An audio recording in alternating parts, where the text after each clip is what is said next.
Judge Doug Wallace we'll just trade seats. I'll go out the back door and he'll come in. The hardest part of my job here is learning how to work the timer. So I want to make sure I get this right. Each of you have 20 minutes aside.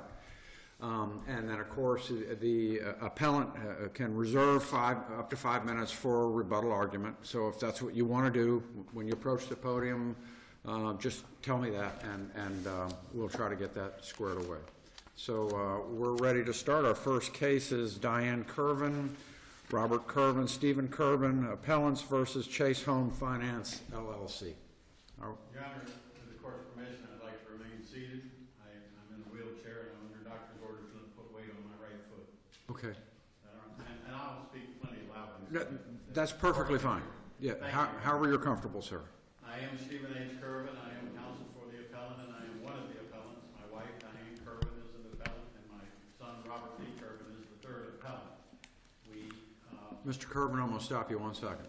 This doesn't work. I told you, it's the hardest part of the job. Didn't the phone have a work this? Have a stopwatch.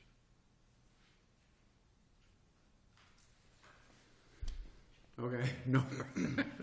I'm just glad it wasn't me. We'll just get it straight to say. We might as well get it straight because we got all morning with this thing. We might as well get it right for you all. Yeah. Well, hang on with that. We may need it, but we need to get this right for the whole morning.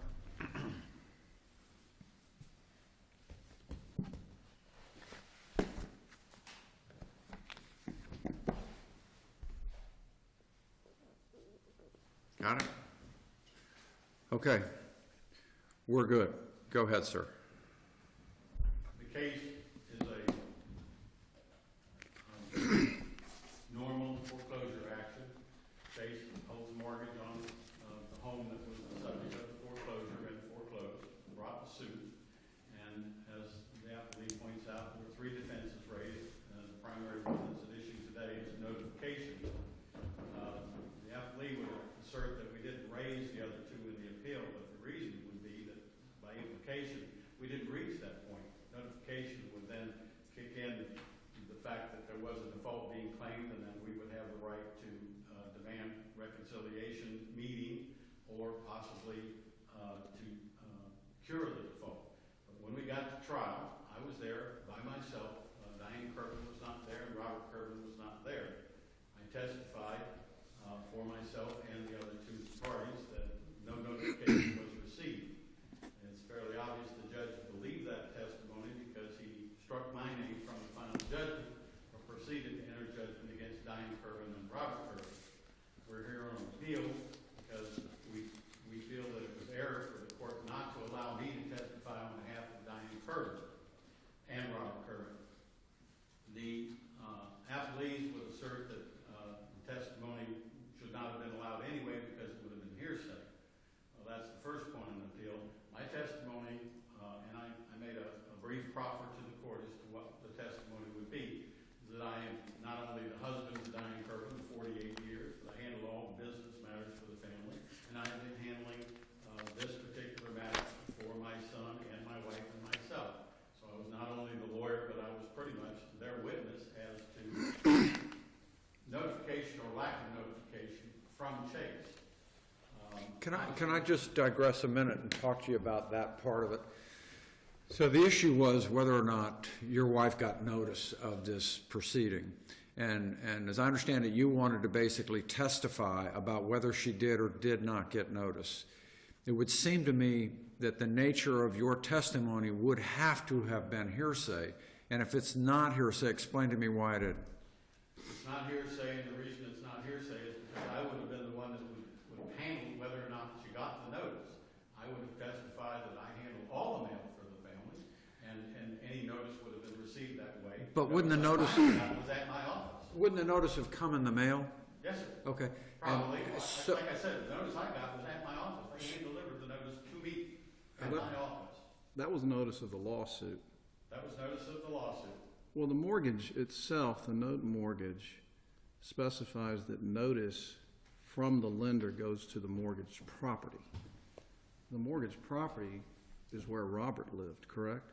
That's correct.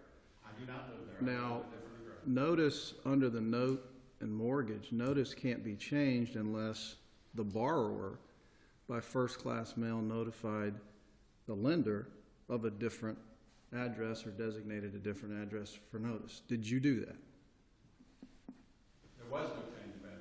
If I Okay, so understand the correctly. notice, according to the note and mortgage, for proper notice, it was to go to the mortgage property, correct? Correct, Not your law office, correct? correct. Not your home, correct? Then, and also your wife is a party, correct? Correct. So essentially what you're saying is parties don't have to show up. A lawyer can testify on their behalf as to proof of their affirmative defenses. Well, I was testifying as a party to the lawsuit, and obviously the court believed my testimony because he struck my name from the final judgment. Well, you testified on your behalf as one of the defendants, but you tried as an attorney to testify on behalf of your wife, who is also a separate defendant, who also has a separate affirmative defense, which she must prove, correct? That's correct.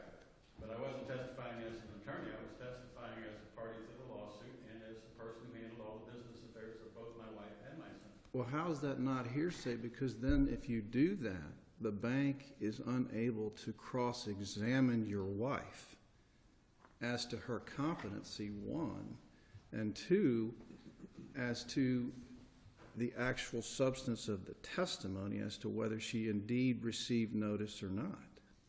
Well, her testimony would have been that my husband handles all that, as we see all the time.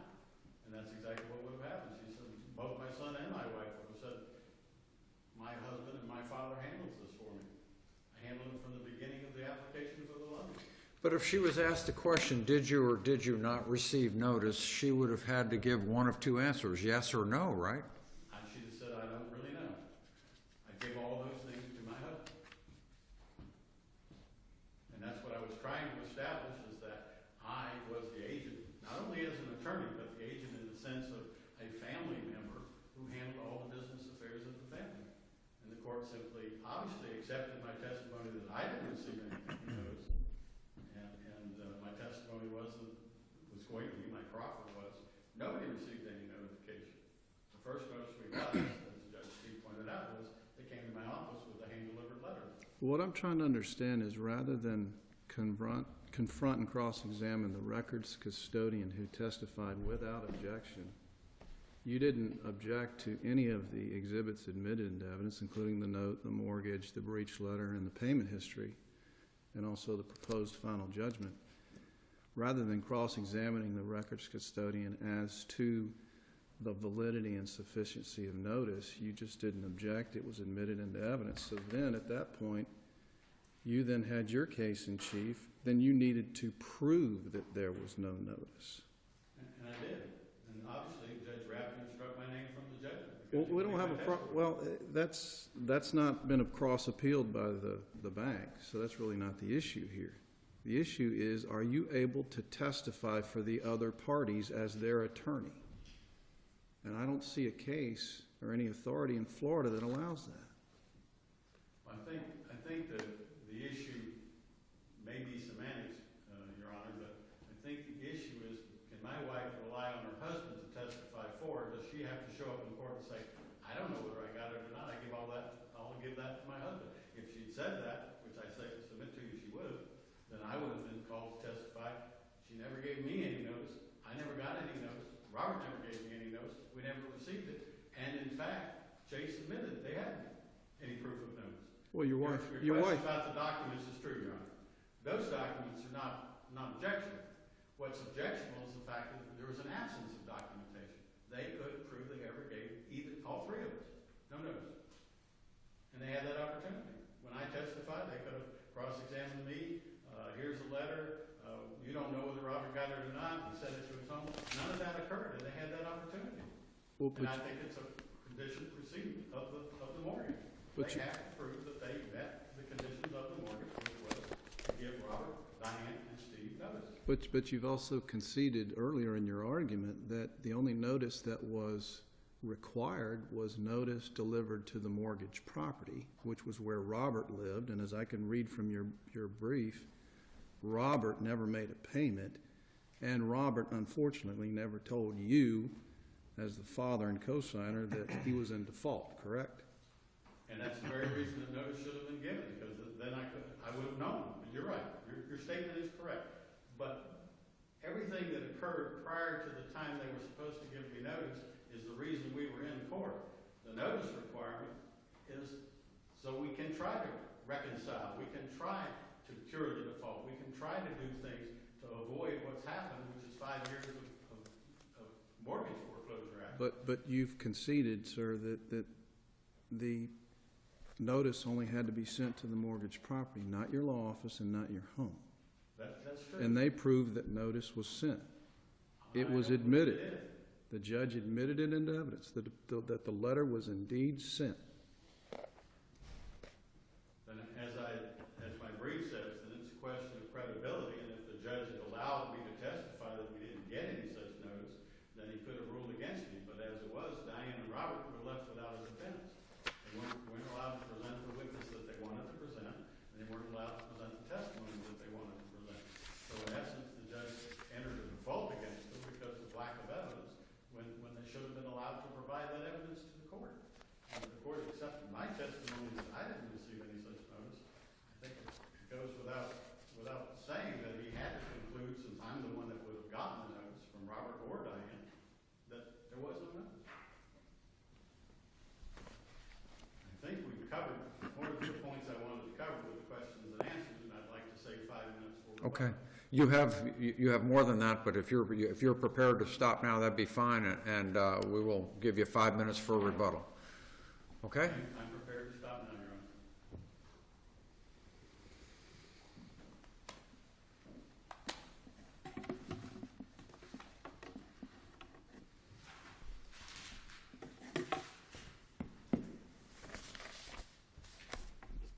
Yes, sir. May it please the court.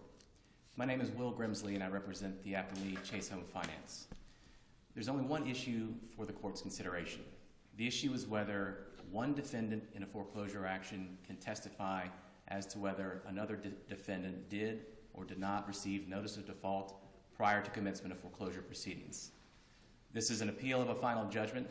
Therefore, the court's findings are reviewed for competent substantial evidence. The court's evidentiary rulings are reviewed for abuse of discretion.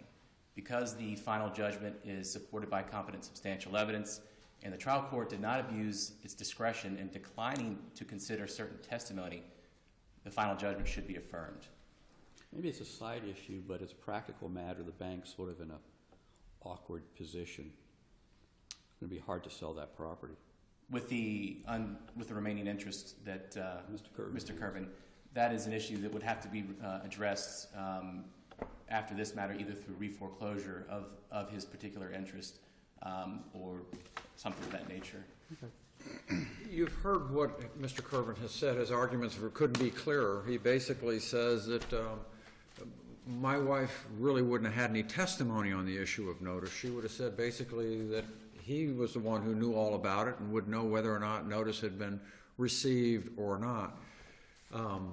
So it would seem to me that it's really not an issue of her testifying as to hearsay. It would seem to me that the issue is that his testimony was the only testimony on the subject. So why do we have a problem here?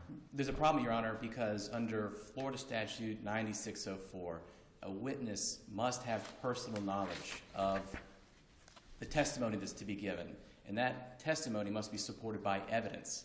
But he knew himself of his own knowledge whether the letter did or did not come to his law office.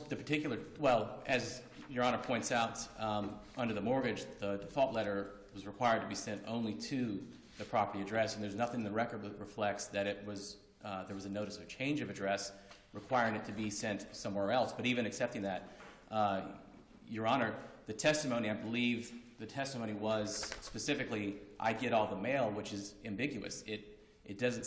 There was not testimony that in all the years of the marriage, the wife did not ever go and get mail from... Let's assume that it's ambiguous. it was testimony that could fairly be given, and whether it is or is not ambiguous would be subject to your cross-examination. Well, correct, Your Honor. But the point here would be that the testimony of what the trial court seemed to really seize on was the lack of having the live witness testimony there present in court. And Well, but again, she's not required to be there as a party in a civil action, and he was there as her lawyer, as her husband, and as a witness. It's difficult for me to see under what authority that judge would not allow him to testify as to what he said he would have testified to, which is not hearsay. And what he would have testified to is, I do all the business for the family, I get the mail, you know, I didn't get a notice. Sure. For me or her. Assuming that it was not hearsay, which we maintain, the statement was out-of-court statement offered for the truth of the matter asserted. Again, under 90.604, the judge would have to be satisfied that he had the personal knowledge. It's within the broad discretion of the judge. As the trier of fact in this case, there wasn't a jury, this is a non-jury trial, the judge to weigh the credibility of what the proposed testimony was. And in this case, he was not satisfied that Mr. Curvin had the requisite personal knowledge required under the rules of evidence. And it's a matter of discretion here that the judge wanted that live testimony.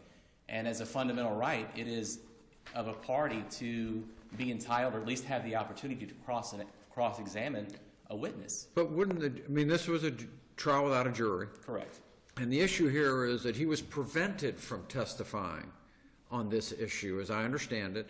And had the judge heard his testimony, the judge would have been free to disregard the testimony, as you say, him not being in a position of personal knowledge. So the issue here is not really the weight of the testimony that would have been given by the finder of fact, the fact that it was prevented.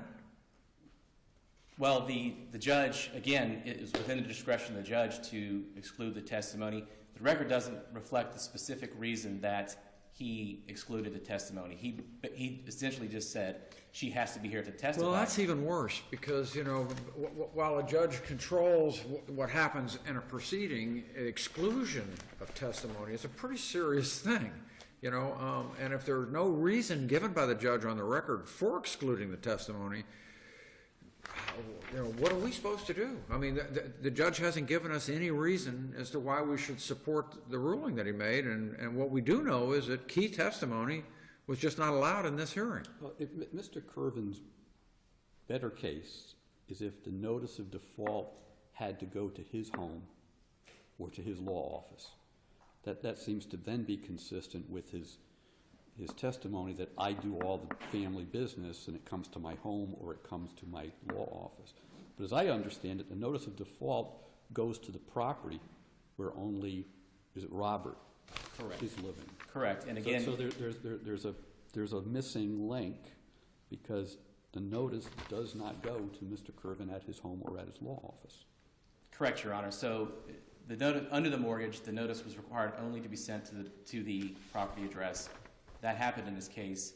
Well, the problem with that is the judge found that he was not properly noticed and dismissed him from the case. And, Your Honor, again, So was the judge right on that or wrong on that? admittedly, Your Honor, my client did not cross-appeal that issue, and it will have to deal with the issue going forward through re-foreclosure. But the specific issue today is whether one defendant can testify as to whether another defendant did or did not receive notice. That doesn't sound like what his testimony was going to be. His testimony was going to be, I do all the business for the family. I look at the mail. There was no notice in the mail that I got, and there was no notice in the mail that she got. And then the judge there was no notice in the mail that I got and dismissed him out of the case totally, but wouldn't let him testify as what he knew from his own knowledge that she didn't get it either. This whole thing is like, there's a lot of inconsistency in what happened here. Your Honor, under that line of thinking, the error would have been harmless because, back to Your Honor's... Harmless?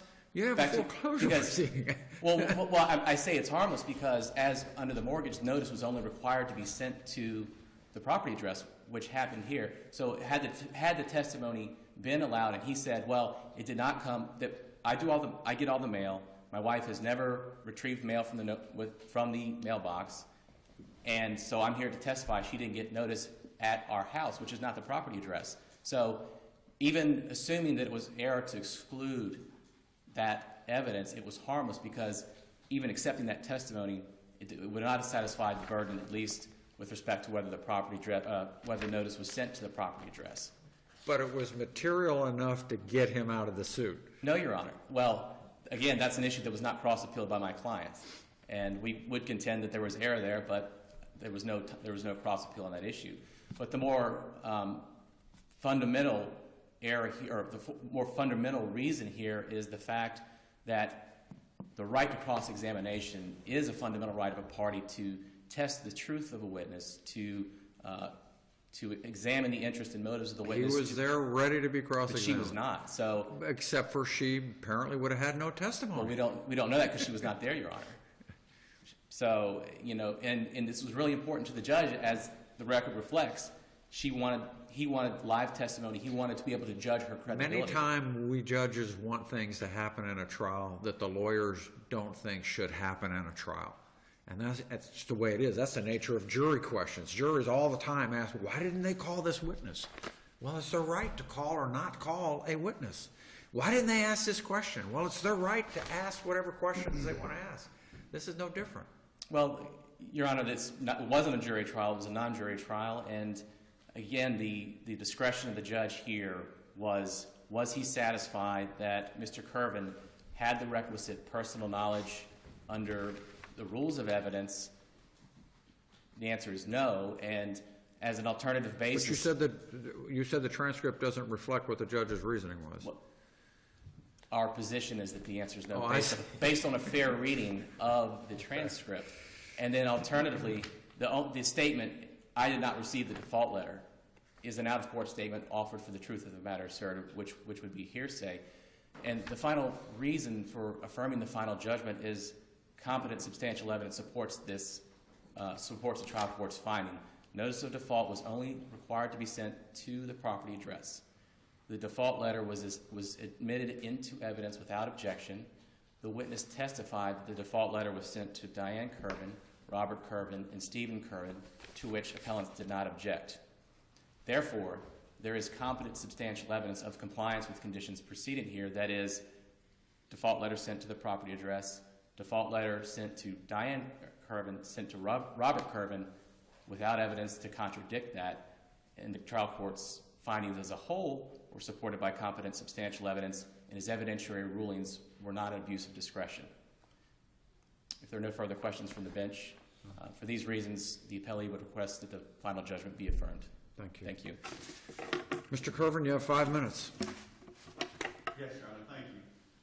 As I started the argument by saying there are 3 affirmative defenses, we didn't reach 2 of them simply because I was precluded from presenting any evidence on notice.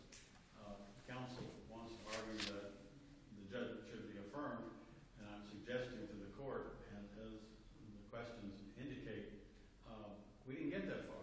We were precluded from having a fair trial simply because my wife and my son would have been allowed to call a witness, should have been allowed to call a witness on their behalf as to whether or not notice has been received in any of the arrests. Well, let me stop you there, because your wife and son had notice of the trial and an opportunity to appear, correct? Correct. They chose not to, right? Correct. You decided that strategy. I did. Okay, so there's no violation of due process here, correct?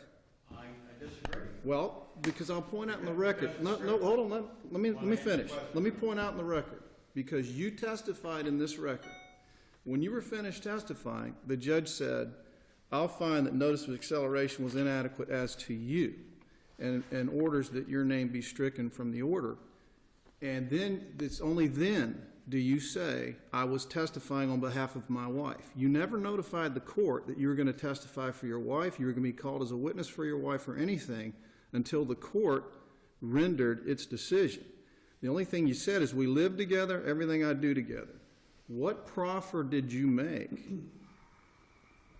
to allow this to be admissible evidence other than, we live together, everything I do is together, everything we do is together? What other proffer did you make? Did you lay a proffer or a predicate as to, you always accept the mail, you always accept her mail, she permits you to open her mail, no matter what it is? Did you lay that on the record? Because I don't see it. It wasn't all that specific, but I did notify the court that I was to be the witness on the substance of notice for Diane, Robert, and myself. And the court obviously accepted my testimony and precluded theirs. There's where the due process violation occurs. Diane and Robert Kirby were entitled to present witnesses and evidence, and they were precluded. But you didn't make a proffer either for your wife or Robert when given an opportunity. So how's this preserved? I think I didn't spell it out, but it was very obvious that I told the court that I was testifying on behalf of Diane and Robert. And Chase's argument was, well, they're not here, they should not be allowed to present evidence. And the court agreed with it and struck my name, but not theirs. It was very obvious the court understood that I was there to testify that there was no notice for me. My testimony was supposed to be for all three of us, and that was the strategy I adopted, and we were precluded. I have nothing further. Okay, thank you all very much. I'm going to leave you and go find Judge Wallace.